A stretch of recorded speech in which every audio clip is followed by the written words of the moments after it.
Hello. Hello बच्चों, good everyone, कैसे आप सब लोग। आई होप कि आप रेगुलर क्लास ले रहे होंगे। पीछे अभी हमें 2 क्लास हो चुकी है, 2 क्लासेज हो चुकी है बेटा आप लोगों की। आप क्लास जाके देखिए, प्ले लिस्ट में आपको दोनों क्लासें मिल जाएंगी। रेगुलर जुड़िए, मेहनत करते रहिए। एग्जाम आपका बहुत अच्छे से निकलने वाला है। कि कौन कौन सी वैकेंसीज के लिए किया है वो हम बता चुके हैं आपको पहली क्लास में। आप बार बार ये मत पूछो कि सर कौन कौन सी वैकेंसी के लिए काम ले सकते हैं, ना भाई ना। देखो अगर मैं ये बताऊंगा फिर क्लासेज में तो आधा टाइम तो इसी में निकल जाएगा, 2 4 5 मिनट। तो आपको क्या करना है कि पीछे जो क्लास हुई है, शुरू फर्स्ट जो क्लास हमने की है उसमें हमने सारी चीजें बताई है। तो क्लास 1 2 3 ये हमारे थर्ड क्लास है, तो आप दोनों क्लासों को लीजिए, वो सभी चीजें आपको बताती है। बस हम आपको इतना बताएंगे कि आप जो चैनल है अपना, इस चैनल को सब्सक्राइब कर लीजिए ताकि नोटिफिकेशन वगैरह सब कुछ आप मिलता रहे। और आगे जो भी बैचेज हम लेके आएंगे यूट्यूब पे फ्री में, उसका भी नोटिफिकेशन मिलता रहे। बाकी क्लासेस हमारे चलते रहे। और आपको लग रहा होगा कि थोड़ा बहुत हाँ सर बहुत अच्छे से समझा रहे हैं हम, समझ पा रहे हो क्या कहने हैं। तो चलेंगे। अभी ज्योग्राफी में देखो हल्का सा ज्योग्राफी में टाइम लगता है, क्यों लगता है कि इसमें समझाना होता है। अभी हम लिमिटेड चीज पढ़ रहे हैं फिर भी कितना समझाने में टाइम लग रहा है। जरा सोचो कि पूरा अच्छे से पढ़ते तो कितना टाइम लगता। तो डोंट वरी, कोई नहीं, कोशिश पूरी करेंगे कि आपका पेपर बहुत अच्छे से निकले। आज हमारा जो टॉपिक है बेटा, उस टॉपिक का नाम है प्लेटो। वैसे तो सौरमंडल ही चल रहा है, आपका टॉपिक का नाम चल रहा है सौरमंडल। और हमारा जो है वो कौन सा है आपका, प्लेटो। प्लूटो है प्लेटो, बात एक ही है। ये वाला एक ग्रह है, कौन सा है ग्रह, 8वें नंबर का। देखना एक बार मैं बता देता हूं आपको। आपका सूर्य होता है, चलो कलर चेंज करते, किसी को कलर की दिक्कत हो। ये आपका सूर्य है। सूर्य के ऐसे चक्कर लगाते हैं बेटा सभी ग्रह। सबसे पास में हमने पढ़ा था कि आपका बुध ग्रह था, बुध ग्रह। और सबसे अंत में अगर हम जाएं तो अंत में था वरुण ग्रह। कौन सा था, वरुण ग्रह। भाई पहला ग्रह बुध ग्रह, 8वां ग्रह था वरुण ग्रह। और वरुण ग्रह से पहले था अरुण ग्रह। बात ध्यान समझना मेरे को, क्या था, अरुण ग्रह। इन दोनों की कक्षाओं के मध्य एक ग्रह चक्कर लगाता था, यहां पर ऐसे घूम जाता है यहां से। यहां पे बात करो, ऐसे नहीं कर रहा, यहां तो टोटल लगाने वाला वही है, सेम टू सेम। देखो किसी बच्चे को दिक्कत हमेशा बनी रहती, इसलिए मेरे को विद इसमें समझाना पड़ता है डायग्राम से। समझ लो एक बार, ये है आपका कौन सा ग्रह बेटा, वरुण से। समझ लो एक बार, मैं फिर से समझा रहा हूं। ये 8वें नंबर का ग्रह है, 1 2 3 ऐसे करके 8 है। सबसे अंत में यहां चक्कर लगा रहा है, ये लो जी, ये अंत में। और ये ग्रह है प्लेटो।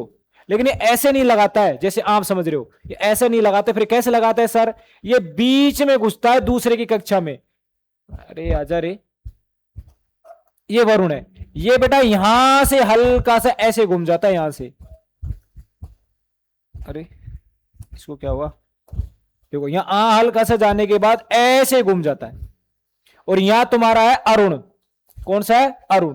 बाकी तो यहां ऐसे चल रहे हैं, सब में रहता है, लेकिन अंत में जाके अरुण और वरुण की कक्षा में घुसता है ये कौन सा, प्लेटो। प्लेटो की खोज 1930 में कला टाम्बो नामक व्यक्ति ने खोज की, जिसको यम या कुबेर के नाम से भी जाना जाता है। तो इसमें भाई क्या है कि प्लेटो थी, इसकी खोज कला टाम्बो नामक, क्लाड टाम्बो विलियम, सीधा याद रखना क्लाड टाम्बो, इसका पूरा नाम है क्लाड विलियम टाम्बो नामक व्यक्ति ने 1930 में की खोज।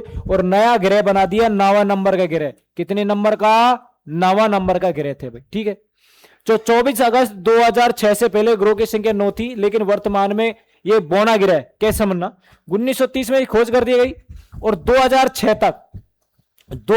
तक ग्रह थे 9, कितने थे, 9। और 2006 के बाद ग्रहों की संख्या हो गई 8, कितनी है, 8।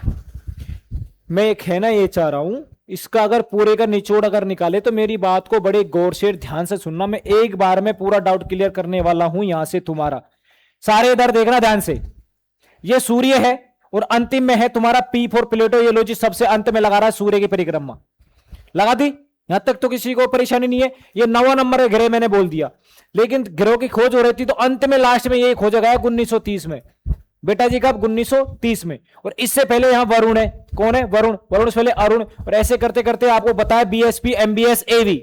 तो 1930 में खोजा, लेकिन 24 अगस्त 2006 को इसी ग्रह को लेकर, किसको, प्लेटो ग्रह को लेकर प्राग कॉन्फ्रेंस सम्मेलन हुआ था भाई, 6 गणराज्य देश में। और उसके अंदर क्या किया गया, उसके अंदर आपके जो प्लेटो ग्रह, इसके बारे में चर्चा हो रही है। ये हो रही है कि भैया कोई भी ग्रह हो ना, उसका आकार निश्चित होना चाहिए, कुछ आकार हो, उसका कुछ द्रव्यमान हो। ये आईएयू कहता है, आईएयू क्या है, astronomical union, international astronomical union है, अंतरराष्ट्रीय खगोल संघ, जो तय करता है कि कौन ग्रह रहेगा, कौन उपग्रह रहेगा, वो तय करता है। तो कहता है कि आकार होना चाहिए, कुछ द्रव्यमान होना चाहिए, कुछ उपग्रह होना चाहिए, उपग्रह हो, कुछ इसकी कक्षा फिक्स हो। क्या होनी चाहिए, कक्षा फिक्स। लेकिन आपके इसकी, किसकी, आपका वरुण ग्रह की, सॉरी प्लूटो ग्रह की फिक्स नहीं थी। 8 ग्रहों के नाम लिख देता हूं, बीएसपी, एमबीएस, एवी। तो बेटा ये सभी सूर्य की परिक्रमा लगा रहे, देखो ऐसे सूर्य की परिक्रमा लगा रहे। लो जी भाई, लगवा दिए, सबकी परिक्रमा लगा रहे। कल की क्लास में हमने देखा भी था, और ये आप देख लो भाई, देख सकते हो आप सभी, इसने परिक्रमा यहां पर लगा दी, इससे भी लगवा देते हैं। अब हुआ क्या, यहां पर तुम्हारा प्लेटो है भाई, कौन सा है, प्लेटो। इसका भी ये लो, अंत में आ गया कौन सा, आपका वरुण ग्रह। अब सबसे अंत में आएगा प्लेटो। तो क्या था, प्लेटो यहां तक तो ठीक था, ऐसे चक्कर लगा रहा है, बट जब ये यहां आता था तो ऐसे वरुण और अरुण और वरुण की कक्षा में घुस गया, दोनों में घुसा है। देखो, तो आईएयू कहता कि उसकी कक्षा फिक्स होनी चाहिए, किसी दूसरी कक्षा में नहीं घुसना चाहिए। लेकिन प्लेटो यहां घुस गया, देखो ये घुस गया प्लेटो, ये बीच में घुस गया बेटा, ये घुस गया यहां पर, कि कक्षा को नहीं काटना चाहिए, खुद की कक्षा फिक्स होनी चाहिए, ऑर्बिट फिक्स होना चाहिए, ये आईएयू कहता है। लेकिन ये काट रहा है, कौन, प्लेटो। अंत में ये लो जी, प्लेटो हमने लिख दिया, आकार में सबसे छोटा था, बहुत छोटा था, ये दूसरे कक्षा काट रहा है। इसलिए क्या किया, आईएयू ने इसको ग्रहों की श्रेणी से हटाकर क्षुद्र ग्रहों की श्रेणी में, क्षुद्र ग्रह बोलते हैं बौने ग्रह, उनकी श्रेणी में डाल दिया। किसको, प्लेटो ग्रह को। आ रही बात समझने। एक तो कक्षा आकार नहीं थी। हमारा सबसे छोटा ग्रह कौन सा है, बुध ग्रह। इस बुध ग्रह से भी भैया 5 गुना छोटा है। कितना गुना, 5 गुना छोटा था, और कक्षा वर्ताकार नहीं थी। इन्हीं कारणों की वजह से बेटा इसको हमने ग्रहों की श्रेणी से अलग कर दिया, किसको, प्लेटो ग्रह को। अब देखो, इसको हटाने के कारण किसके है भाई, हटाने के कारण है आपके प्लेटो को। वरुण की कक्षा को काटना, ये देखो वरुण की कक्षा काट रहा भाई अंत में जाके, देखो अभी दिखाया था, किधर गया ये आपका, ये देखो अंत में कौन है, किसी कक्षा, वरुण की कक्षा काट रहा है, देखो ये काट रहा है, वरुण की कक्षा काट रहा है, ये काट रहा है। तो एक कारण तो ये हो गया इसमें। दूसरा कारण क्या है, दूसरा कारण है बुध से 5 गुना छोटा। अभी बोला था भाई आपको कि बुध से 5 गुना छोटा है आपका कौन सा, प्लेटो। और अंडाकार कक्षा का नहीं होना, मतलब कक्षा इसकी फिक्स नहीं थी। तो इन्हीं कारणों से हमने प्लेटो ग्रह को ग्रह की श्रेणी से हटाकर क्षुद्र ग्रह की श्रेणी में डाल दिया। कब के बाद, सन 2006 से।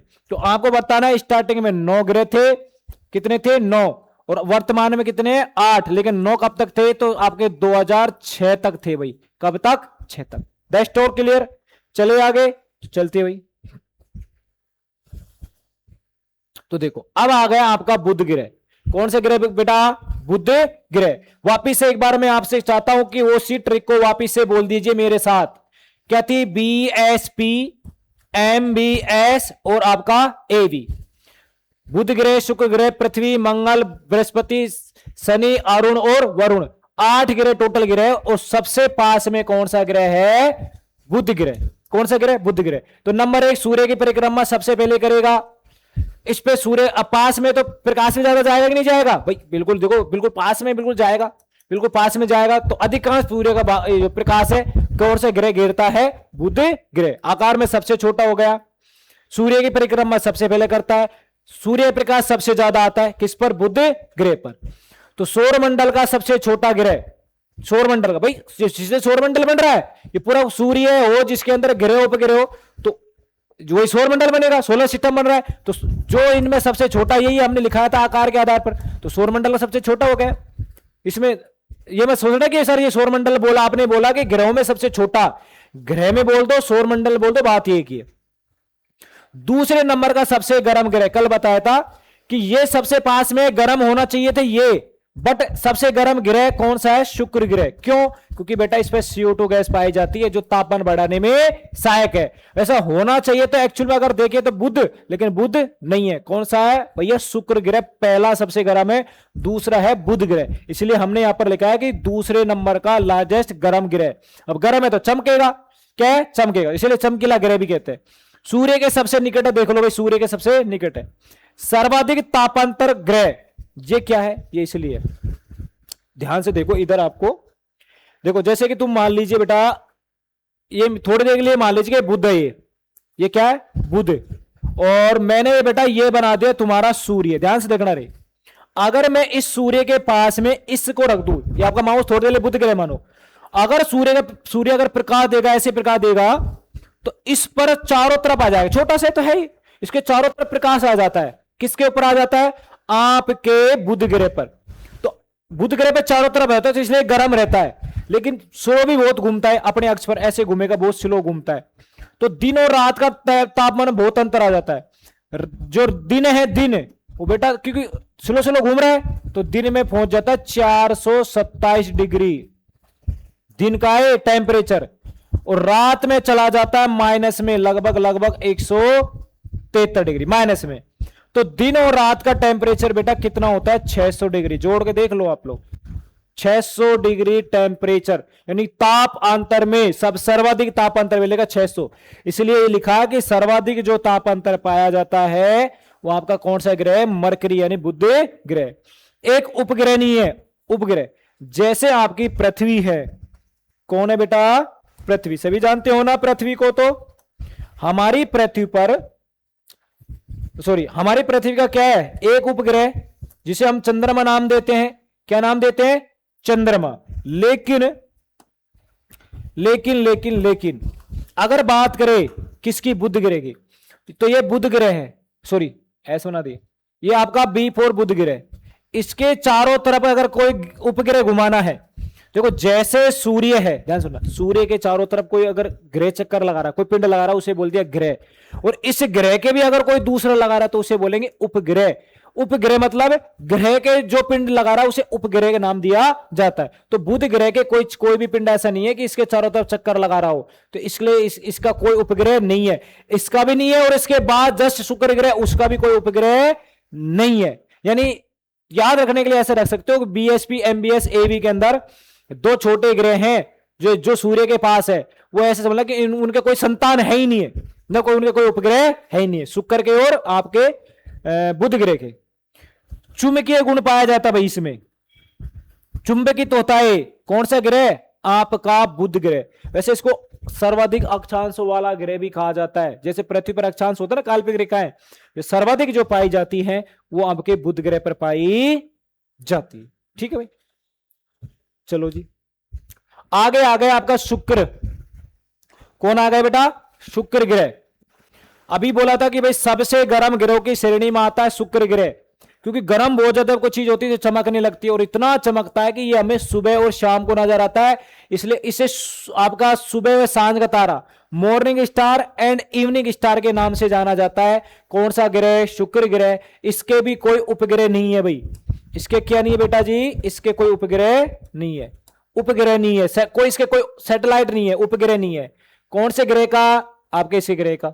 ठीक है जी, देखो सबसे गर्म ग्रह हो गया, सुबह व सांझ का तारा बोलते हैं, सुबह का तारा, सांझ का तारा भी कह सकते हो, क्योंकि सूर्य का प्रकाश हमारी पृथ्वी पर दो टाइम कम होता है, तो सुबह को या शाम को, उस समय नजर आता है। CO2 गैस पाई जाती है, बता चुके ग्रीन हाउस गैस है CO2 गैस, कोई उपग्रह नहीं है, ये भी हम बात कर चुके। पृथ्वी का जुड़वा ग्रह भी बता चुका हूं मैं, जब आकार करवाया था तो तब बताया था कि पृथ्वी के समान ट्विंस वाली कहानी याद आई। हमने कहा कि दोनों क्या है? बराबर है। दोनों क्या है बेटा? बराबर, यानी कि दोनों सेम सेम नजर आते हैं, इसलिए क्या है? जुड़वा ग्रह है। पृथ्वी के निकटतम ग्रह निकट स्थित है, मतलब जैसे बोलेंगे BSP, MBS, तो देखो ये मंगल ग्रह थोड़ा दूर होता है, जो शुक्र ग्रह, ये शुक्र ये शुक्र है, शुक्र ये पास होता है, ये मंगल ग्रह थोड़ा दूर होता है पृथ्वी से, दूरी पे। तो बिल्कुल जो पास में है वो शुक्र ग्रह पृथ्वी के, तो शुक्र ग्रह पृथ्वी के निकट है। दिन रात की अवधि समान होती है। हाँ भाई, ये बहुत इंपॉर्टेंट क्वेश्चन है कि कौन सा ग्रह है जिसमें दिन और रात की अवधि समान होती है, तो वो तुम्हारा है कौन सा ग्रह? शुक्र ग्रह। चलो जी आगे चलते हैं। आगे आ गए कौन सा? पृथ्वी, हमारी पृथ्वी भाई। क्या है? पृथ्वी। यह आपका सूर्य है, इसके चारों तरफ हमारी पृथ्वी चक्कर लगाती है भाई। सभी लोग जानते हैं कि पृथ्वी हमारी चक्कर लगाती है इसके चारों तरफ। अरे लगाते कि नहीं लगाते? ये आपकी पृथ्वी बन गई। और पृथ्वी जहां चक्कर लगा रहे इस वाले क्षेत्रों में, बार बार बता रहा हूं तुम्हें, इसे बोलते कक्षा यानी ऑर्बिट। इसी ऑर्बिट में हमारी पृथ्वी ऐसे नहीं होती, थोड़ी ऐसे तिरछी होती है। देखो बेटा ऐसे, और ऐसे अगर कोई तिरछा हो गया तो कितने डिग्री झुक गया? तो कक्षा में हो गई 66.5 डिग्री। इस कक्षा की बात कर रहा हूं इसमें। जबकि अपने अक्ष पर, मतलब मैं खड़ा हूं और मैं हल्का से ऐसे टेढ़ा हो जाऊं, देखो बेटा ऐसे, तो ये अक्ष पर हो गए। किस पर हो गए? अक्ष पर। लेकिन कक्षा में अगर बैठा कर किया जाए तो 66.5। तो अक्ष की पूछे तुमसे, तो अक्ष पे कितना झुकी हुई है हमारी पृथ्वी? 23.5 डिग्री झुकी हुई है। एकमात्र उपग्रह इसके चक्कर लगाता है यहां पर, जिसे हम बोलते हैं मून यानी चंद्रमा। क्या बोलते हैं बेटा? चंद्रमा। एकमात्र इसका उपग्रह है। पृथ्वी का रंग कैसा दिखाई देता? पानी है इस पर, तो नीला रंग दिखाई देता है। कितना परसेंट पानी है? लगभग लगभग आपके 71%। इस पर क्या पाया जाता है बेटा? पानी पाया, तो सॉरी, हाँ सही है, 71% पाया जाता है। अब बचा कितना? स्थल बचा। भूमि जो बचती है, कितनी बची? 29% बचा भाई। ये स्थल हो गया, कक्षा हो गई। देखो बता 66 झुकी हुई है, 23.5 डिग्री अक्ष पे झुकी है। उपग्रह चंद्रमा बता दिए। अब गए घूर्णन, 24 घंटे। इसको कैसे डिफाइन करेंगे? मान लीजिए कि आपकी साइड से प्रकाश आ रहा है मेरे ऊपर। प्रकाश क्या आ रहा है? प्रकाश। पीछे की साइड कोई प्रकाश नहीं है, तो इधर रहता है, पीछे की पीठ पर है रात, सामने दिन यानी डेज है। तो क्या होता है, जैसे जैसे मैं घूमूंगा तो इधर क्या होने लग जाएगा? दिन, डे, इधर नाइट होने लग जाएगी। तो अब क्या, अब इधर की साइड, इधर हो गया दिन, इधर हो गई रात। तो जैसे मैं घूम रहा हूं तो वापिस यहां आ गया, तो मुझे लग रहे हैं 24 घंटे। अर्थात पृथ्वी को ऐसे घूमने में अपने अक्ष पर 24 घंटे लग जाते हैं। आपको बोला भी था कि अक्ष पर अगर घूमते तो इसे दैनिक गति बोलती है, क्योंकि इससे बन जाते हैं दिन और रात। आपको पहले ही बता चुका हूं मैं दिन रात के बारे में, दिन रात। तो इसलिए हमारी पृथ्वी पर 24 घंटे का दिन होता है, मैंने पूरा उसको हम 24 घंटे देते हैं। दिन रात मिलकर एक दिन का निर्माण करते हैं, यानी 24 घंटे में घूर्णन गति कंप्लीट कर लेती है। तो घूर्णन गति 24 घंटे, एक्चुअल टाइमिंग होता है 23 घंटे 56 मिनट और 4 सेकंड का लेता है। तो इसे राउंड फिगर में 24 घंटे भी कह देते हैं। परिक्रमा, सूर्य की परिक्रमा देखो, यहां से चलेगी और वापस घूमकर यहीं आ जाए तो 1 साल का समय लगता है, 1 साल का, 1 ईयर का हमारी पृथ्वी को, जिसको हम बोलते हैं 365 सही। कितना बेटा? 365 सही 1/4 दिन का समय लग रहा है। किसको लग रहा है? हमारी पृथ्वी को यहां वापस घूमने में 1 वर्ष लगा था, मैंने बताया था, पूरा 1 वर्ष होता है। अच्छा, पृथ्वी की जो आकृति होती है उसे ज्योड़ कहा जाता है। लो जी भाई, ज्योड़ कहते हैं, भू आप कहा जाता है पृथ्वी की आकृति को। हमारी पृथ्वी जैसे हम देखते हैं गोल ऐसी होती नहीं है, कहीं पर्वत है, कहीं पठार है, कहीं गहरी है। तो पूरी आकृति को जिग जैग टाइप की रहती है। तो जिग जैग मतलब जियोड़। तो आपकी पृथ्वी की आकृति है जियोड़ टाइप की। कैसी टाइप की है? जियोड़ टाइप की। अब आ गया मंगल ग्रह। कौन सा ग्रह बेटा? मंगल ग्रह। मंगल ग्रह का रंग जो है वो लाल होता है। कैसा? देखो लाल, इधर लाल कलर में लिखा है टाइपराइटर ने। आयरन ऑक्साइड कारण, अगर आयरन की मात्रा हो जाए, जैसे तुम्हारे ब्लड के अंदर हीमोग्लोबिन है, आयरन पाया जाता है, तो उसका रंग आरबीसी का रंग लाल क्यों होता है? क्योंकि आयरन है उसके अंदर, आयरन ऑक्साइड कारण। तो हमारे मंगल ग्रह पर आयरन ऑक्साइड की मात्रा ज्यादा पाई जाती है, तो हमें इसको देखते तो हमें लाल रंग का दिखाई देता है। इसके 2 उपग्रह, एक डिबोस और एक फिबोस। देखो ये लिखा हुआ, ये आपका डिबोस है और दूसरा फिबोस है। ये दोनों ही सौर मंडल के सबसे छोटा उपग्रह, यानी डिबोस जो है ये सबसे छोटे उपग्रह। वैसे सबसे बड़ा तो ज्ञानीमीड है, ज्ञानीमीड सौर मंडल का सबसे बड़ा उपग्रह ज्ञानीमीड है, जो बृहस्पति का है। सौर मंडल के सबसे छोटे उपग्रह हैं आपके मंगल ग्रह के डिबोस और फिबोस। इस पर बेटा एक पर्वत भी है, निक्स ओलंपिया। निक्स ओलंपिया एक ज्वालामुखी भी है, सेम ऐसे नाम पर, ओलंपिस मेसी नाम की एक ज्वालामुखी भी है, और इस पर एक पर्वत भी है निक्स ओलंपिया। ठीक, तो आपके एग्जाम के लिए ये क्वेश्चन मोस्ट है, ये वाला मोस्ट है, ये इतना मोस्ट नहीं है, बट ये वाला है। 24 सितंबर 2000, गलत कर दिया गया भाई, ये गलत कर दिया आपके एग्जामिनर ने, इसको थोड़ा सा ठीक करते हैं आपके टाइपराइटर ने भाई। इसको 1 कर लेना, कितना कर लेना? 1, यानी 2014।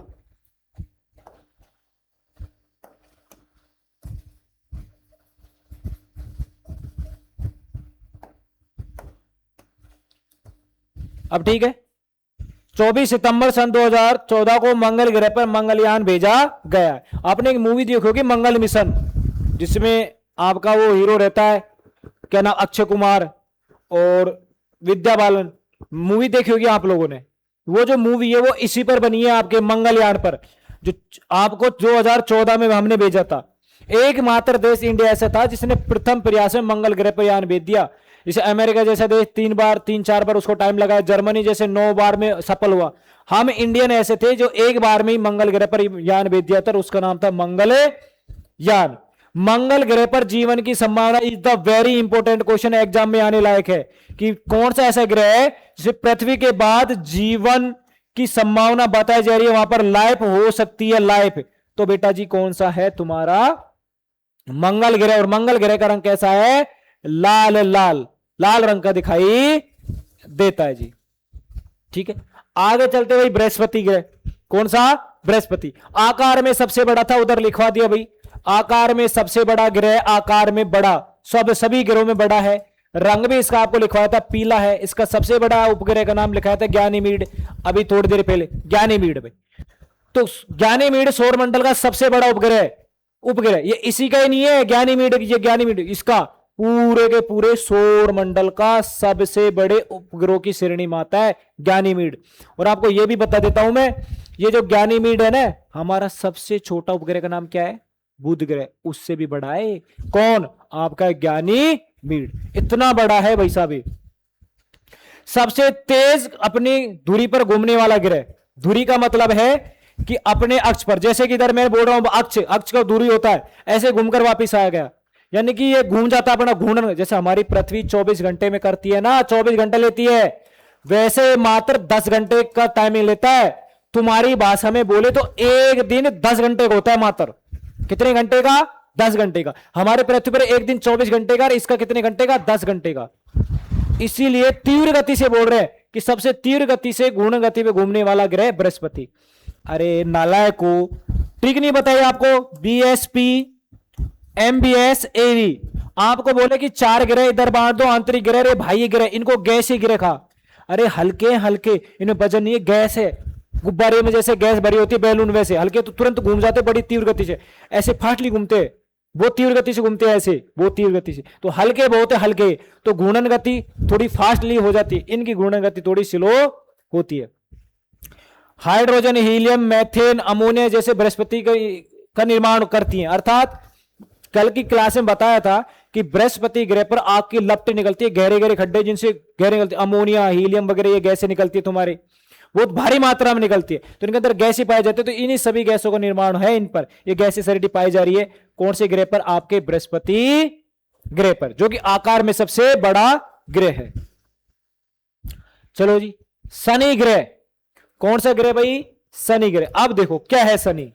शनि ग्रह को दुष्ट व काला ग्रह के नाम से भी जाना जाता है। जैसे तुम लोग कहते हो कि एक शनि देवता है, भाई किसी के ऊपर अगर कुदृष्टि डाल दे तो उसका 7.5 ही स्टार्ट हो जाता है कि 7.5 ही चल रही है, तो इसको दुष्ट व काला ग्रह वहां से कहा गया भाई, दुष्ट व काला ग्रह कहा गया है। अब ये वलय क्या बीमारी है, वलय देखो, कोई भी एक ग्रह है उसके चारों तरफ ऐसे कोई रिंग्स है, रिंग्स चारों तरफ ऐसे कोई रिंग्स बने हैं ऐसे चारों तरफ। मतलब कैसे इसको समझाएं, जैसे कि तुमने देखा होगा ज्यादातर लड़कियां रिंग अंगूठी पहनती, अंगूठी होती है ना, अंगूठी हाथ में अंगूठी पहनती है ज्यादातर, इसमें शादी होती है, एंगेजमेंट होती है तो रिंग पहनाते हैं हम। वैसे ही चारों तरफ इसके अंदर ऐसे रिंग से बने हुए हैं, किस ग्रह के, आपके शनि ग्रह पर। तो इसमें वलय पाए जाते हैं, वो जिनको वलय रिंग्स के नाम से छल्ले कहते हैं, वो चारों तरफ पाए जाते हैं। तो इस पर वलय पाए जाते हैं भाई, क्या पाए जाते हैं, वलय। आगे आगे बताएंगे कि वरुण ग्रह पर सर्वाधिक वलयों की संख्या पाई जाती है। लेकिन सबसे पहले जब देखा तो इसको देखा गया था भाई, इसको, जब आपके एक व्यक्ति थे जिन्होंने आविष्कार किया था दूरबीन का, जिनका नाम था गैलीलियो। इन्हीं गैलीलियो ने क्या करते थे, इसको देखते थे। किसको देखते थे, बृहस्पति, इसको, शनि को। देखो मैं पूरा लिख रहा हूं, बीएसपी हमारे पृथ्वी है, पृथ्वी पर भाई गैलीलियो साहब बैठे, तो उनके पास दूरबीन थी, तो दिन ऐसे देखते थे, कभी इधर देखा कभी इधर, क्योंकि ग्रह तो चक्कर लगाते रहते।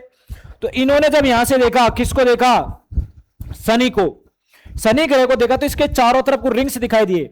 तो गैलीलियो साहब ने बोला कि यार इसके शनि के कान है क्या, कान से नजर आए। तो गैलीलियो साहब ने बोल दिया कि क्या इसके कान हैं, किसके, आपके शनि के। एक चीज और आपको बताएं, यहां से एक क्वेश्चन बन सकता है कि मंगल, बृहस्पति और शनि, इनकी खोज किसने करी? गैलीलियो ने। बुध शुक्र की खोज किसने करी? गैलीलियो ने। अब बताना पृथ्वी खोज किसने करी? अरे पृथ्वी खोज किसने करी? नहीं, हम पृथ्वी पे पहले से रहे। आप लोग पृथ्वी तो रहती हो, तो हम तो पृथ्वी पे पृथ्वी खोज नहीं करी। इन दो ग्रहों की, अन्य ग्रहों की बात की गई आपके, ठीक है। जोहान गाले, विलियम हर्शेल बाद में बात करेंगे, लेकिन अभी हम बात करें कौन से ग्रह की? शनि ग्रह की। तो शनि ग्रह का घनत्व भैया, सॉरी, शनि ग्रह का जो उपग्रह है उसका नाम है टाइटन। क्या है बेटा? टाइटन। और घनत्व डेंसिटी सबसे कम है। बहुत अच्छा क्वेश्चन है। ऐसा कौन सा ग्रह है जिसको पानी पर रखा जाए तो तैरने लगता है? वो है बेटा कौन सा? शनि, यानी आपका सैटर्न। आकार में दूसरा सबसे बड़ा, दूसरा आकार में, आकार का लिखवा चुका, आकार में दूसरा बड़ा ग्रह। सर्वाधिक उपग्रह पाए जा रहे हैं, देखो पहले तो आपके बृहस्पति के थे, मैं फिर बता रहा हूं, बृहस्पति के सर्वाधिक उपग्रह थे, लेकिन अब वर्तमान में किसके हो चुके हैं? सर्वाधिक उपग्रहों की संख्या हो चुकी है आपके किसकी? शनि ग्रह की। कौन से ग्रह की भाई? शनि ग्रह की। ठीक है भाई। तो नॉर्मल जो इंपॉर्टेंट क्वेश्चन है उन पे हम चर्चा कर रहे हैं। वरुण ग्रह, वरुण ग्रह सूर्य से अगर अंत में जाए तो दो ग्रह मिलते हैं हमें, दो ग्रह। कितने ग्रह मिलेंगे भैया? दो ग्रह। अब देखना, ये सूर्य सबसे दूर में, सूर्य के प्रकाश ना के बराबर जाता, अंधकार में पाए जाते, नजर ही नहीं आती है दोनों की दोनों। लेकिन उससे पहले थोड़ा सा पड़ रहा है, ये पहले पड़ जाता है अरुण ग्रह। अरुण ग्रह की खोज की थी विलियम हर्शेल नामक व्यक्ति ने। और वरुण की बात करें तो वरुण खोज करी थी जोहान गाले नामक व्यक्ति ने। तो सबसे कम जाता है प्रकाश वरुण ग्रह पर, उससे कम, उससे थोड़ा सा ज्यादा जाता है अरुण ग्रह पर। तो सबसे कम जाएगा, सबसे ठंडा रहेगा, तो ये सबसे ठंडा ग्रह की श्रेणी में सबसे कोल्डेस्ट ग्रह ये। दूसरे नंबर का सेकंड सबसे ठंडा ग्रह, सेकंड वो है कौन सा बेटा? अरुण ग्रह। कौन सा ग्रह है आपका? अरुण ग्रह। तो दूसरा सबसे ठंडा ग्रह की श्रेणी में आ रहा है अरुण ग्रह। तो देखते हैं क्या क्या लिखा है। दूसरा सबसे ठंडा ग्रह, हरा रंग आपको उधर लिखा चुके हैं। जो इंपोर्टेंट क्वेश्चन है वो ये है बेटा, ये इंपोर्टेंट क्वेश्चन है, मोस्ट लगा लेना इस पर, मोस्ट। किस पर? इसे लेटा हुआ ग्रह भी कहते हैं। अपने अक्ष पर ऐसे नहीं है, ऐसे लेटा हुआ है, ध्यान से देखो, ऐसे ग्रह से खड़े रहते हैं, लेकिन ये भाई साहब ऐसे लेटा हुआ है, तो इसे लेटा हुआ ग्रह कहते हैं। अगर अरुण से कोई क्वेश्चन बनता है तो सबसे पहले यहां से क्वेश्चन आता है, डायरेक्ट यहां से उठता है कि किस ग्रह को लेटा हुआ ग्रह कहते हैं, तो ये क्वेश्चन बनता है, ये इसे लेटा हुआ ग्रह कहा जाता भी। उपग्रह टाइटेनिया सबसे बड़ा उपग्रहों की श्रेणी में। देखो शुक्र, बुध ग्रह का कोई नहीं है, एक भी नहीं है। शुक्र ग्रह का उपग्रह नहीं है। आपकी पृथ्वी है, उसका कितना है? एक है। कौन है? जिसका नाम है आपका चंद्रमा। मंगल ग्रह के दो डीबोस और फीबोस हो गए। मंगल ग्रह के बाद बृहस्पति का सबसे बड़ा है आपका गैनीमीड। कौन सा? गैनीमीड। उसके बाद तुम्हारा हमने बात करी किसकी? शनि की। कौन की? शनि। शनि का टाइटन था और इसका है टाइटेनिया। क्या है? टाइटेनिया। इसकी खोज 1781 में विलियम हर्शेल नामक व्यक्ति ने की। किसकी खोज करी है भाई? आपके अरुण ग्रह की, जो कि सबसे ठंडा ग्रह है, लेकिन दूसरे नंबर का है। कितने नंबर का? दूसरे नंबर में। इसमें लिखा नहीं है तो बेटा लिखा हुआ है, देखो ये लिखा हुआ, दूसरे नंबर का सबसे ठंडा ग्रह। क्यों? क्योंकि सबसे दूर है, लेकिन सबसे अंत में तो वरुण है, तो वरुण सबसे ठंडा रहेगा। अंधकार में होता है, नजर नहीं आते, दोनों नंगी आंखों से नजर नहीं आते हैं, दोनों के दोनों। वरुण ग्रह आपका सबसे ठंडा ग्रह है। हमने कहा रंग की मैं बात पहले ही कर चुका हूं, जोहान गाले नामक व्यक्ति ने इसकी खोज करी, ये भी बता चुके हैं। अरुण ग्रह ग्रहणों को नंगी आंखों से नहीं देख सकते, देखो अभी बोला है। अब बात किसकी बची है? तुम्हारा चमकीले तारों की। देखो ब्रह्मांड का आपको बताया था साइरस है भाई, ब्रह्मांड का सबसे चमकीला साइरस है। आकाश गंगा का सबसे चमकीला तारा है ओरियन नेबुला। क्या है? Orion nebula. और सौर मंडल का है आपका सूर्य। कौन है? सूर्य। ब्रह्मांड पढ़ा था तो उसमें साइरस डोंग स्टार आएगा। आकाशगंगा यानी हमारी जो मंदाकिनी थी, जिसे हम दुग्ध मेघला आकाशगंगा कह रहे थे, उसका सबसे चमकीला तारा आएगा ओरियन नेबुला। कौन है? Orion nebula. और सौर मंडल है, उसमें सबसे ज्यादा सूर्य चमक रहा है, जिसके बाकी 8 ग्रह ऐसे चक्कर लगा रहे हैं, बाकी 8 ग्रह ये 8 लगा रहे, बीच में तुम्हारा सूर्य बैठा है, तो सबको प्रकाश दे रहा है, ऐसे सबको प्रकाश दे रहा है। तो सौर मंडल का सबसे चमकीला तारा हो गया सूर्य बेटा। क्या हो गया? सूर्य। ये हल्के हल्के आपके क्वेश्चन थे सौर मंडल को, हम सौर मंडल थोड़ा गहराई में नहीं पढ़ रहे हैं। अब आ जाते हैं क्षुद्र ग्रह, बौने ग्रह, ये जिन्हें एस्ट्रॉयड के नाम से जाना जाता है। ये क्या होता है? ध्यान से सुनना मेरी बात को। ये BSP MBSAV, ये आपका सूर्य है। इस सूर्य के चारों तरफ चक्कर लगाते हैं ये बौने गिरे, यहां बहुत हजारों की संख्या में चक्कर लगाते भाई, हजारों की, यहां ऐसे चक्कर लगाते रहते ऐसे।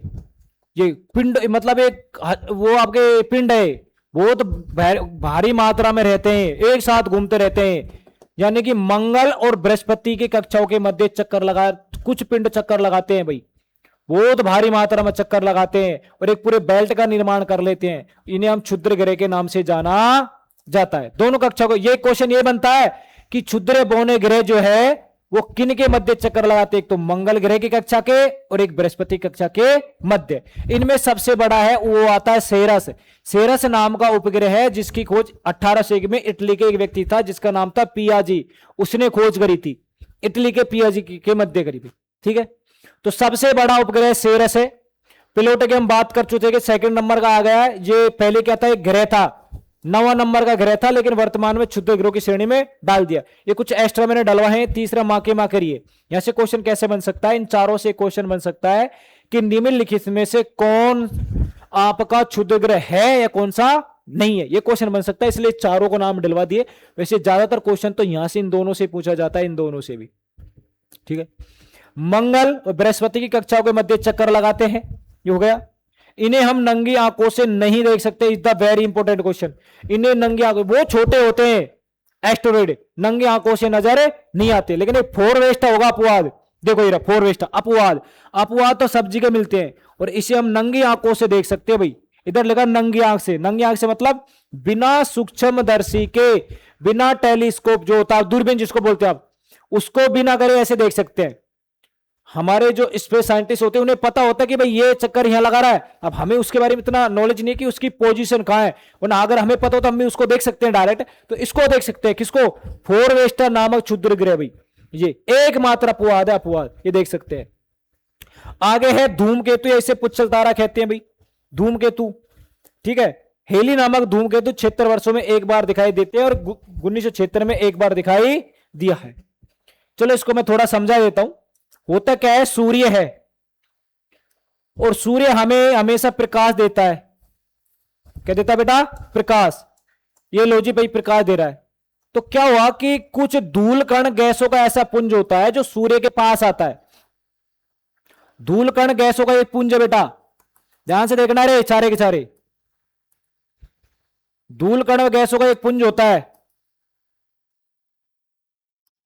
ऐसा पुंज होता है धूल कण गैसों का पुंज, जो सूर्य के पास आने पर चमकने लगता है, चमकने, क्या करने लगता है, चमकने लगता है। देखो ये रहा, ये जैसे जैसे सूर्य के पास आएगा चमकने लगता है, और जैसे सूर्य के पास है जब साइड से निकलेगा तो हमें एक तो इसका सिर नजर आता है और इसके पूंछ नजर आती है, क्या नजर आती है, पूंछ। तो इसे हम पुच्छल तारा भी कहते हैं, क्या कहते हैं, पुच्छल तारा। ये केवल दिखाई तभी देगा जब ये सूर्य के पास में आए, क्योंकि गैस में धूल कण है, गैस से चमकती है, इसलिए सूर्य के पास से गुजरता है ना, सूर्य के पास से तभी नजर आता है, केवल उसके बाद कभी नजर नहीं आता है। ये 76 वर्षों में एक बार दिखाई देता है, कितने वर्षों में, 76 वर्षों में एक बार नजर दिखाई देता है। अब ये दिखाई दिया है आपके 1986 में, 1986 में दिखाई दिया। अगर 76 वर्ष जोड़ दे इसमें तो बेटा जोड़ के देखो लगभग 2062 के आसपास दिखाई देगा ये आपको।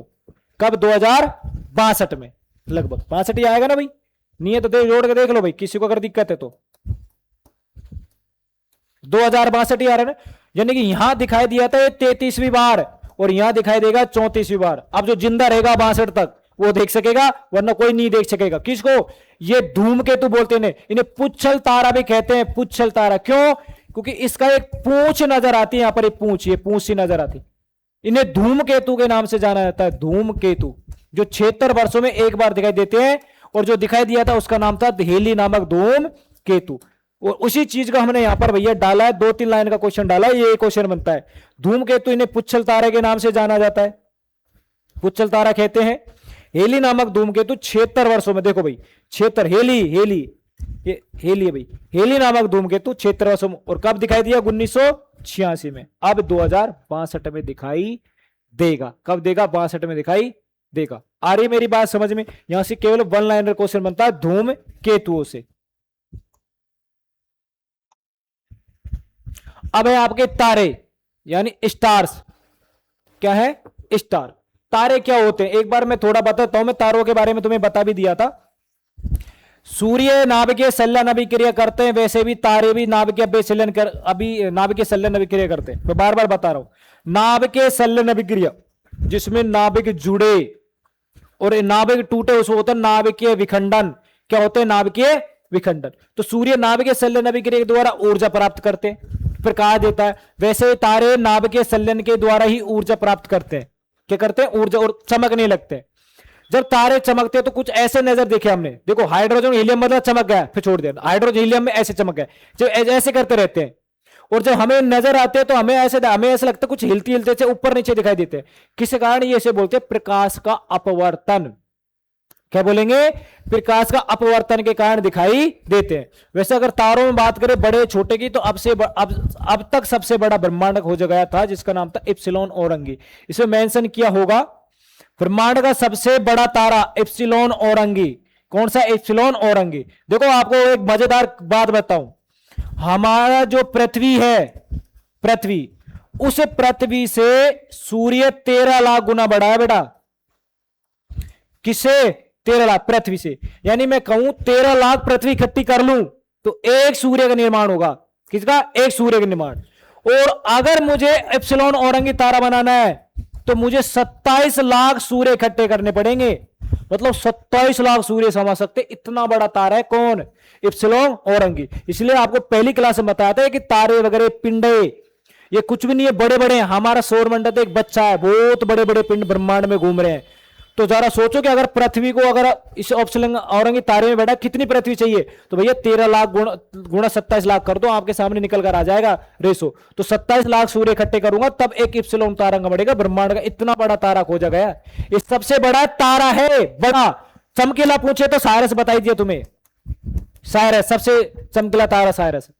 सुपरनोवा तारा विस्फोटक तारा कहा जाता है। वैसे तारे देखो, आदि तारे, युगम तारे, नव तारा, पल्सर तारा, न्यूट्रॉन तारा, अभिनव तारे, तारे दुनिया भर के होते हैं। लेकिन इस तारे का एग्जाम तुम्हारे आता है कि कौन सा तारा है जिसमें विस्फोट होता है, वो है सुपरनोवा तारा। क्या होता है? देखो ऐसी बात होती है, जो तारा जितना चमकीला होता है उसकी उम्र उतनी कम होती है। क्यों? क्योंकि हाइड्रोजन गैस हीलियम में बदल जाएगी, दमादम वो निकालेगा, बहुत ज्यादा चमकेगा, खत्म हो जाएगा। हाइड्रोजन खत्म तो तारा वहीं खत्म हो जाएगा। क्या हो जाएगा? तारा खत्म हो जाएगा। वैसे ही ये तारा बहुत ज्यादा चमकता है, चमकने का विस्फोट हो जाता है, टूट कर टुकड़ों में अलग हो जाता है, इसलिए इसे विस्फोटक तारा के नाम से भी जाना जाता है। किसको? सुपरनोवा तारे को। तारों का टिमटिमाना अपवर्तन की घटना भाई किसकी वजह से होते हैं? प्रकाश का अपवर्तन, तारों का टिमटिमाना बता चुके हैं। अब है आपका चंद्रमा। कौन है बेटा? चंद्रमा। आज हम चंद्रमा की बात कर लेते हैं भाई, ठीक है? चलो चंद्रमा की बात करते हैं, आ जाइए। चंद्रमा पृथ्वी का एकमात्र उपग्रह है। क्या? एकमात्र उपग्रह। इसे जीवाश्म ग्रह के नाम से भी जाना जाता है। ये शब्द बहुत अच्छा है, जीवाश्म ग्रह। जीवाश्म ग्रह किसको? चंद्रमा को कहा जाता है। चंद्रमा का अध्ययन को सेलोनोलॉजी कहते हैं भाई। चंद्रमा के अध्ययन को सेलोनोलॉजी के नाम से जाना जाता है। मतलब जो लोग स्पेस साइंटिस्ट बनते हैं, क्या बनते हैं? स्पेस साइंटिस्ट, जिन्हें चंद्रमा के बारे में जानना होता है तो वो स्पेशल स्टडी करते हैं, सेलोनोलॉजी उसे बोलते हैं। भाई क्या सब्जेक्ट है? सेलोनोलॉजी है। सेलोनोलॉजी का मतलब चंद्रमा के बारे में साइंटिस्ट नहीं बनेगा। चंद्रमा जब परिक्रमा करे किसकी? पृथ्वी की। किसी टाइपराइटर ने गलत कर दिया भाई, देखो इधर थोड़ा टाइपराइटर ने गलत किया है, मैं इधर सही कर देता हूं। अगर चंद्रमा अगर सूर्य की परिक्रमा करे, सूर्य की, तो उसे बोलते हैं साइनोडिस मास। क्या बोलते हैं? साइनोडिस मास। लेकिन जब ये पृथ्वी के चक्कर लगाए, भाई दो काम करता है भाई, पृथ्वी के भी चक्कर लगाता है और सूर्य के भी चक्कर लगाता है, तो इसे बोलते हैं नाक्षत्र मास। नाक्षत्र मास, दोनों की दोनों। तो यहां इसे लिखा है कि साइनोडिस मास। तो यहां पृथ्वी की जगह आपका क्या आना चाहिए? यहां आना चाहिए बेटा सूर्य। सूर्य की परिक्रमा अगर लगाए, कौन लगाए? चंद्रमा, तो उसे कहा जाता है साइनोडिस मास। और जब पृथ्वी के चक्कर लगाए तो उसे कहा जाता है नाक्षत्र मास। किसके द्वारा? सूर्य के द्वारा। देखो यहां लेता है 29 दिन सूर्य की परिक्रमा करने में, और पृथ्वी की करने में लेता है 27.5 दिन आपका। ये सूर्य है, ये पृथ्वी है। पृथ्वी सूर्य के परिक्रमा लगाएगी तो ये भी देखो इसके साथ साथ पृथ्वी ऐसे घूमेगी।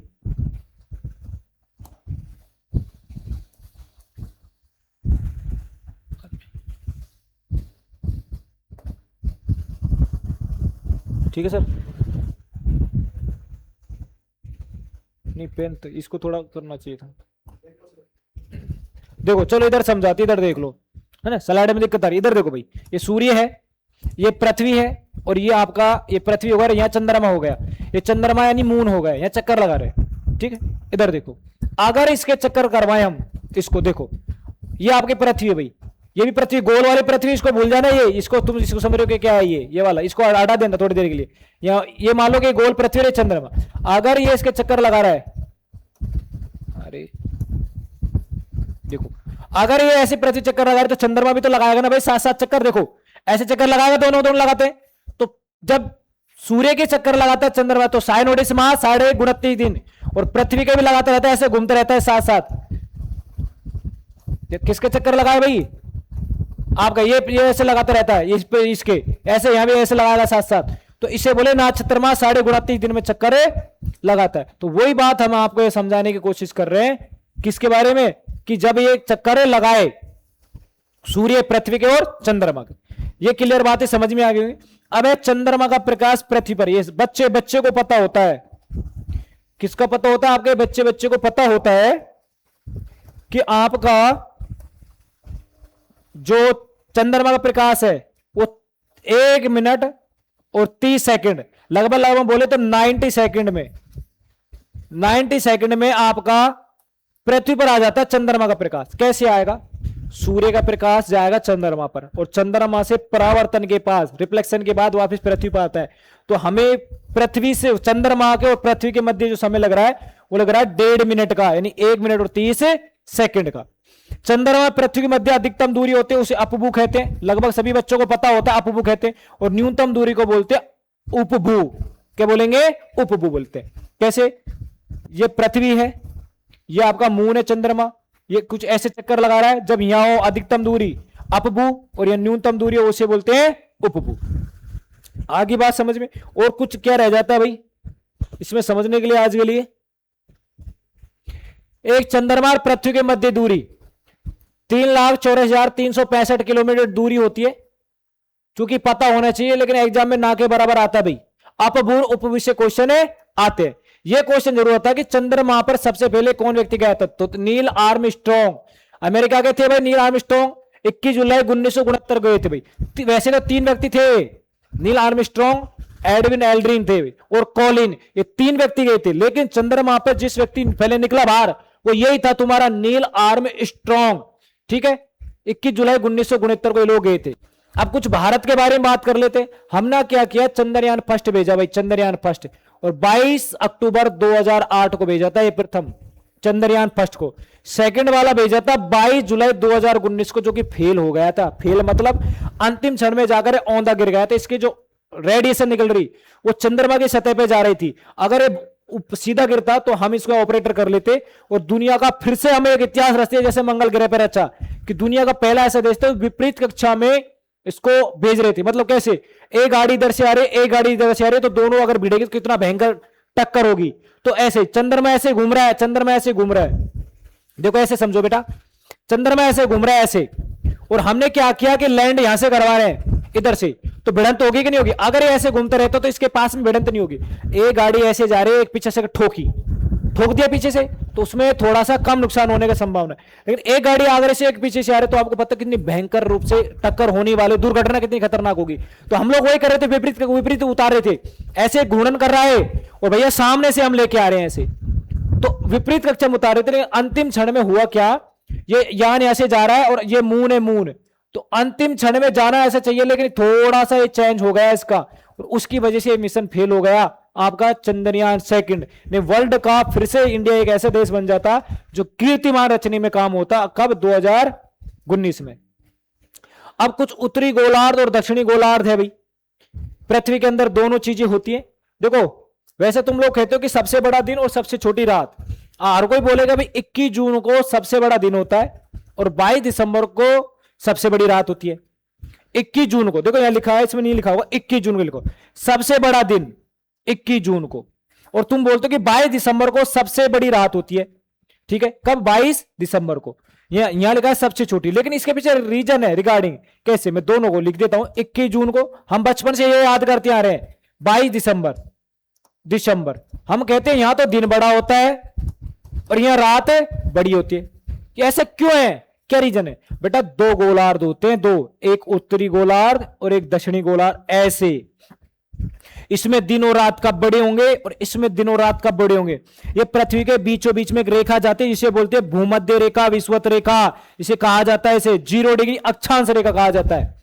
इसके उत्तर में उत्तरी गोलार्ध, इसके दक्षिण में दक्षिणी गोलार्ध। तो उत्तरी गोलार्ध की बात करें तो उत्तरी गोलार्ध में बेटा यहां रहती है करक रेखा। करक रेखा 23.5 डिग्री उत्तरी अक्षांश रेखा का तो नाम सुना होगा ना, जिसे करक रेखा कहते हैं। उस करक रेखा पर जब सूर्य का प्रकाश सीधा पड़े तो भैया उत्तरी गोलार्ध में दिन बड़ा रहता है। और वो कब रहता है? 21 जून को। कब रहता है? 21 जून को ही। अब मुझे बताओ, अगर 21 जून को दिन बड़ा हो गया, 12 घंटे की जगह बोलते 15 घंटे हो गया, 21 जून को उत्तरी गोलार्ध में दिन बड़ा, तो रात छोटी होगी कि नहीं होगी? उसी दिन रात छोटी होगी। कब? 21 जून को। देखो 21 जून लगा, रात छोटी। उत्तरी गोलार्ध की बात कर रहा हूं मैं। कब की बात कर रहे हैं? उत्तरी गोलार्ध की। अब आ जाइए दक्षिणी गोलार्ध में। दक्षिणी गोलार्ध में बेटा यहां भी 23.5 नाम की एक रेखा होती है जिसे लोग तुम बोलते हो मकर रेखा। ये कौन सी है? करक रेखा। और ये होती है कौन सी? मकर रेखा। तो इसमें जब सूर्य प्रकाश पड़ता है सीधा तो इस दक्षिणी गोलार्ध में दिन बड़ा हो जाता है। क्या हो जाता है? दिन बड़ा। तो सबसे बड़ा दिन 22 दिसंबर को। देखो वही दिन बड़ा तो रात क्या हो गई? छोटी।